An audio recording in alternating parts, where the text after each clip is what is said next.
Dear students, Assalamu alaikum. Today we are going to perform experiment number 14, and the objective of this experiment is modeling of overcurrent relay using ETAP. Overcurrent relay. Overcurrent relay provides a special type of protection which is used to protect costly apparatus from the effects of huge current flow. Overcurrent relays are relays which operate during the excess current flow through the network and trips the circuit of the circuit breaker, which isolates the faulty part of the network from the healthy part. So overcurrent relays are basically designed to operate during the overcurrent in the circuit so that the faulty part is isolated from the normal working part and to protect the system from the damage caused by the overcurrents. This relay is designed to operate when its current exceeds a predetermined value. In typical applications, the overcurrent relay is connected to a current transformer and calibrated to operate at or above a specific current level. When the relay operates, one or more contacts will operate and energize to trip a circuit breaker. So this relay is basically designed to operate when a current exceeds a preset value on the relay coil. So in typical applications, we connect a current transformer with the overcurrent relay, and this CT is connected in series, and the function of this CT is that this CT steps down the higher values of the fault current, the higher primary values to the lower safe secondary values. So when the relay operates, its contacts will, the coil will energize and the relay will send a trip signal to the circuit breaker.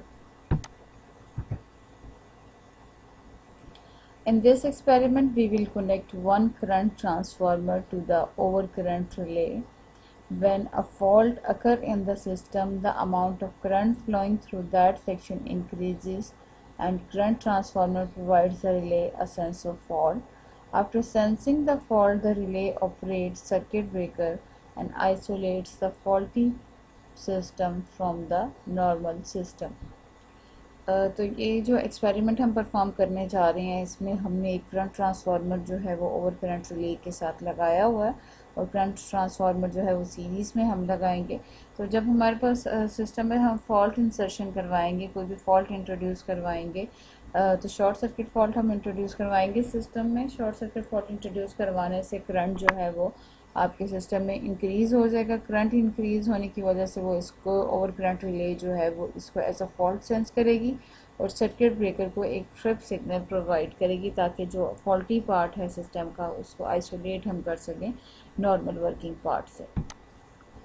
Next आपके पास operators जो है वो ई tap ही है। Procedure के लिए जो है वो हम ई टैप के एडिट मोड में मूव करेंगे।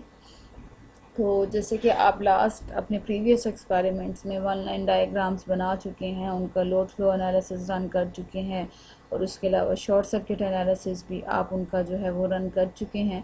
तो अगेन ये हमारे पास एक वन लाइन डायग्राम है। आप लोगों ने एक वन लाइन डायग्राम बनानी है, इसको मैं शॉर्टली आपको बताती जाती हूँ कि आपने एक जो है वो ग्रिड कनेक्ट किया, उसके बाद हमने एक बस बार कनेक्ट की, उसके बाद हमने लाइन कनेक्ट की, और इन्हीं सारे कंपोनेंट्स को कनेक्ट करने के बाद आपने इनके एडिटर में जाके जो इनके रिक्वायर्ड पैरामीटर्स हैं वो इनको असाइन कर देने हैं।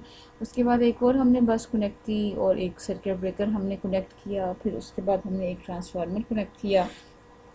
ट्रांसफार्मर की प्राइमरी पे 13.2 kV है और सेकेंडरी पे 4.6 kV है, तो ये it will be a step down transformer. Again हमने एक और सर्किट ब्रेकर कनेक्ट किया है। सर्किट ब्रेकर कनेक्ट करने के बाद जो है वो एक मैंने सीटी यहाँ से लिया, यहाँ से टूल बार से मैंने सीटी पिक करना है आपने, और सीटी जो है वो आपने यहाँ लगाना है। सीटी के अलावा जो है हमने क्योंकि हम ओवर करंट रिले यूज़ कर रहे हैं, एक्सपेरिमेंट हमारा OCR की मॉडलिंग है, तो यहाँ से मैंने एक ओवर करंट रिले पिक की और आपने इसको जो है वो सीटी के साथ जो है वो अटैच कर देना है ओवर करंट रिले को। उसके बाद जो है अगेन एक बस है और एक और सर्किट ब्रेकर मैंने इंट्रोड्यूस करवाया, एक और लाइन है और इसी तरह से मल्टीपल लोड्स हैं।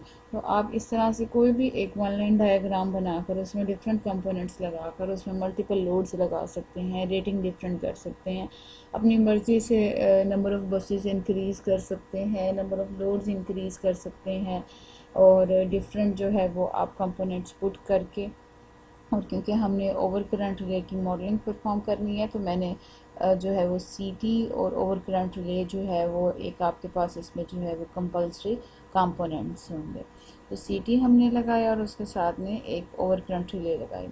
तो सर्किट ब्रेकर के जो आपको पैरामीटर्स जो रेटिंग्स देनी है उसमें आपके पास होगा जी एक कॉन्टीन्यूस एम्पेयर से। लास्ट टाइम भी आप सर्किट ब्रेकर यूज़ कर चुके हैं तो आपने कॉन्टीन्यूस एम्पेयर्स दिए थे और इसमें आपके पास जो वैल्यूज़ गिवन है इसमें से भी आप सेलेक्ट कर सकते हैं और उसके अलावा जो है आप खुद से भी इसकी कोई वैल्यू असाइन कर सकते हैं। उसके अलावा आपने इसका साइकिल देना है। साइकिल जो है वो मैंने इसका फर्स्ट वाले सर्किट ब्रेकर का जो है वो 2 सेलेक्ट कर लिया।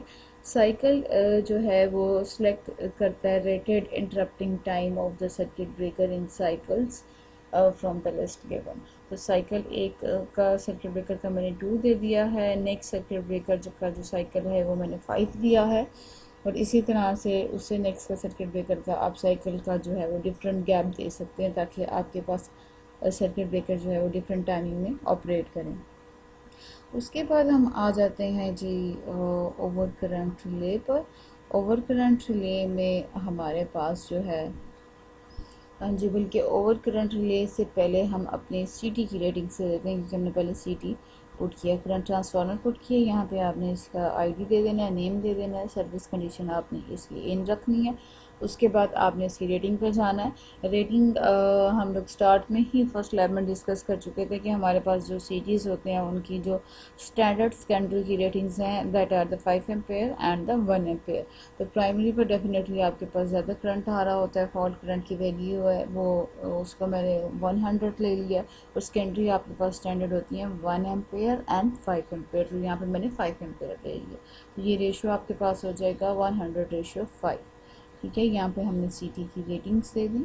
उसके बाद जो है वो हमने over current relay editor open करना है और इसके पैरामीटर्स लेने हैं, इसके इन्फो आपने दे देनी है, सर्विस कंडीशन अगेन इसकी इन रखनी है।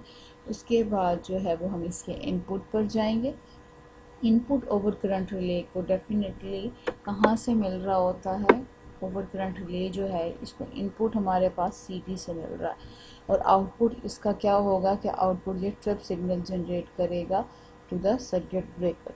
तो सीटी का ओवर करंट रिले का इनपुट जो है वो सीटी के थ्रू है। तो इसके इनपुट पे आपके पास जो है वो करंट ट्रांसफार्मर की प्राइमरी और सेकेंडरी एम्पेयर्स डिस्प्ले हो रहे हैं, वही जो हमने 100:5 दिया। उसके बाद जो है वो हम इसके आउटपुट पे जाएंगे। आउटपुट पे क्या है? इसके आउटपुट पे ये है कि इसने सर्किट ब्रेकर्स को ट्रिप करवाना है। तो जितने आपके पास सर्किट ब्रेकर जो है वो सिस्टम में लगे हुए हैं आपने उनको सेलेक्ट करना है। यहाँ से आप ऐड पर जाकर सेलेक्ट कर सकते हैं कि आपने रिले एलिमेंट जो है वो आपने फेज लेना है, आपने डिवाइस कौन सी ली है, एचवी सर्किट ब्रेकर लिया है, आईडी आपने कौन सा लिया है, कि आप सर्किट ब्रेकर जो है वो कौन सा इंट्रोड्यूस करवाना चाह रहे हैं, CB1 लेना चाह रहे हैं, CB2 लेना चाह रहे हैं और एक्शन आपने इसका जो है वो क्लोज रखना है। इसी तरह से जो है मैंने वो तीनों सर्किट ब्रेकर जो है जिसको मैंने CB1, CB2 और CB4 का नाम दिया था, आपने तीनों सर्किट ब्रेकर्स जो है वो सिलेक्ट कर लेने हैं, उनका एक्शन जो है वो आपने क्लोज रखना है।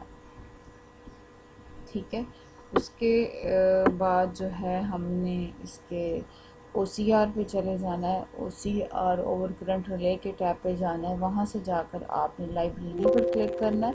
लाइब्रेरी पर क्लिक करने से आपके पास मैन्युफैक्चरर की एक लिस्ट आ जाएगी आपके पास कि आपने कौन सा जो है वो मैन्युफैक्चरर लेना है। तो यहाँ पे मैंने सिमेंस सेलेक्ट किया है। उसके बाद आपने इसका मॉडल नंबर भी सिलेक्ट कर लेना है। मॉडल नंबर सेलेक्ट करने के बाद जो है हमने इसका फंक्शन देखना है कि हम इस ओवर करंट रिले जो है वो यहाँ पे ई टैब में आपको जो है वो 3 फंक्शंस प्रोवाइड कर रही है, डिफरेंशियल भी प्रोवाइड कर रही है, डिस्टेंस भी प्रोवाइड कर रही है, ओवर करंट भी कर रही है। तो इस एक्सपेरिमेंट में इसका फंक्शन जो है वो हम ओवर करंट सेलेक्ट करेंगे। उसके बाद जो है ओवर करंट सेलेक्ट करने के बाद आपके पास यहाँ पे पिकअप की वैल्यूज़ जो है उसी मॉडल के अकॉर्डिंग आपके पास कुछ आएंगी, और पिकअप की वैल्यू आपने सेलेक्ट कर लेनी है। यहाँ पे मैंने 0.1 ले लिया है और टाइम डायल के आपने वैल्यू सेलेक्ट कर लेनी है कि कितना जो है वो उसका डिले आए। और स्टेप इसमें है आपके पास 0.01। स्टेप 0.01 मीन्स के आपके पास जो वेरिएशन आ रही होगी वैल्यूज़ की वो कितने डिफरेंस से आ रही होगी, वो आपके पास आ रही होगी 0.01 के डिफरेंस से। ठीक है। अब इसके बाद आपने नेक्स्ट क्या करना है कि हम इसके star protective device coordination tab पर क्लिक करेंगे। ठीक है, इस पर हमने क्लिक इसलिए किया ताकि हम यहाँ से जाकर फॉल्ट इंसर्शन करवा सकें। तो यहाँ से हम फॉल्ट को पिक करेंगे। फॉल्ट को पिक करने के बाद जो है वो हम यहाँ पे इसको मैं जो है वो प्लेस कर देती हूँ। यहाँ पे लेट्स सपोज आप ये फॉल्ट पिक जो आपने किया इसको कहीं भी प्लेस कर सकते हैं। सपोज मैं इसको यहाँ पे जो है वो प्लेस कर देती हूँ। ठीक है, यहाँ पे जैसे ही मैंने फॉल्ट प्लेस किया तो आप ये देख रहे हैं कि हमारे पास जो है वो सर्किट ब्रेकर जो है वो इसने सर्किट ब्रेकर 1 जो है वो आपके पास जो है वो ट्रिप कर दिया। ये जो क्रॉस साइन है ये इंडिकेट कर रहा है कि आपके पास कौन सा सर्किट ब्रेकर जो है वो ट्रिप कर रहा है। तो जब आपने यहाँ पे फॉल्ट प्लेस किया तो आपके पास सर्किट ब्रेकर 1 ट्रिप किया, और उसके बाद जो है वो आपके पास सर्किट ब्रेकर जो है 2 ट्रिप कर रहा है। ये 1 2 इंडिकेट कर रहा है कि सर्किट ब्रेकर 1 पहले ट्रिप करेगा फर्स्ट और सेकंड टाइम पे, और थर्ड टाइम पे आपके पास जो है सर्किट ब्रेकर 2 जो है वो ट्रिप करेगा। तो ये क्रॉस साइन इंडिकेट कर रहे हैं कि ये वाले सर्किट ब्रेकर्स जो है वो ट्रिप करेंगे, सर्किट ब्रेकर्स ये वाले ट्रिप करेंगे। तो जहाँ पे फॉल्ट आया था तो ये हमारा फॉल्टी पार्ट जो है वो आइसोलेट हो जाएगा इस नॉर्मल वर्किंग पार्ट से। और इसी तरह से आप लोग जो है इसके डिस्प्ले ऑप्शन से इसकी जो भी वैल्यूज़ डिस्प्ले करवाना चाह रहे हैं उसको आप चेक इन कर सकते हैं। और इसके अलावा जो एक इम्पॉर्टेंट चीज़ इसमें ये है कि आप इसमें जो है वो सीक्वेंस व्यूअर के थ्रू जो है वो आप इसमें टाइमिंग को किसी भी जो कंपोनेंट हैं उनकी टाइमिंग को, फॉल्ट करंट को, कंडीशन को, ये सारी कंप्लीट इंफॉर्मेशन जो है वो आपके पास सीक्वेंस व्यूअर में गिवन होगी। यहाँ से आप इसको देख सकते हैं, इन वैल्यूज़ को ऑब्ज़र्व कर सकते हैं। उसके अलावा आप इसकी रिपोर्ट मैनेजर में जाकर, जैसे हम लास्ट प्रीवियस लैब्स में आपने इसकी रिपोर्ट्स जनरेट करवाई थी, तो आप इसकी शॉर्ट सर्किट रिपोर्ट भी ले सकते हैं या कोई पर्टिकुलर फॉल्ट आप उसकी रिपोर्ट भी ले सकते हैं। और इसी तरह से आप अगेन यहाँ से सीक्वेंस ऑफ ऑपरेशन जो है वो इवेंट्स कि कौन कौन से इवेंट्स किस किस सीक्वेंस में आपके पास आए हैं, ऑपरेशन का क्या सीक्वेंस रहा है उसको भी यहाँ से ऑब्ज़र्व कर सकते हैं आप लोग। ठीक है, तो ये था आज का आपका एक्सपेरिमेंट। अब इसमें आपके पास लैब टास्क क्या है कि आपको फॉल्ट लोकेशन चेंज करनी है। आप डिफरेंट फॉल्ट लोकेशंस लें, डिफरेंट फॉल्ट लोकेशंस पर आप जो है वो सीक्वेंस व्यूअर के थ्रू आप जो सीक्वेंस ऑफ ऑपरेशन है उसको ऑब्ज़र्व करेंगे, और वो रीडिंग्स जो है वो आप अपने पास नोट डाउन करेंगे। This is the end of our lab, and still if you have any questions, so we will discuss in the online class. Thanks for watching. Allah Hafiz.